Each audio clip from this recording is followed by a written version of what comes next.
ഞാൻ നശിപ്പിച്ചവ ഞാൻ തന്നെ വീണ്ടും പണിതുയർത്തുന്നുവെങ്കിൽ ഞാൻ അതിക്രമം കാണിക്കുകയാണ്. ഗലാത്തി 2:18. ഞാൻ മുമ്പുണ്ടായിരുന്ന ഒരു ഇടവക പള്ളിയുടെ മുകളിലത്തെ ചുമരിൽ ഒരു ആൽമരത്തിൻ്റെ തൈ വളർന്നു നിൽക്കുന്നത് കണ്ടപ്പോൾ ഭാവിയിൽ പള്ളിക്കുണ്ടാകാവുന്ന ഭവിഷ്യത്തിനെ ഓർത്ത് തണ്ടോടുകൂടി അതിനെ അവിടെ നിന്നും നീക്കം ചെയ്യുന്നുണ്ട്.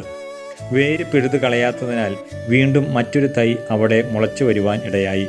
ഇതുപോലുള്ള സമാനമായ അനുഭവങ്ങൾ നമ്മിൽ പലർക്കും ഉണ്ടായിട്ടുണ്ടാകും.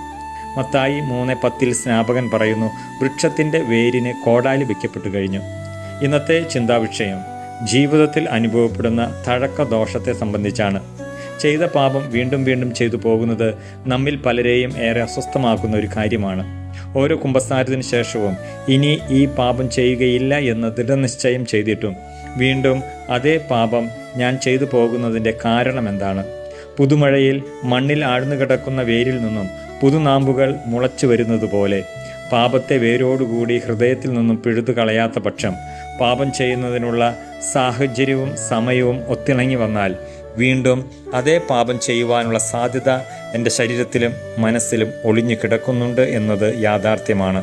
മാർക്കോസ് 7:23 ഇപ്രകാരം പറയുന്നു, തിന്മകളെല്ലാം ഉള്ളിൽ നിന്ന് വരുന്നു, അവ മനുഷ്യനെ അശുദ്ധനാക്കുകയും ചെയ്യുന്നു.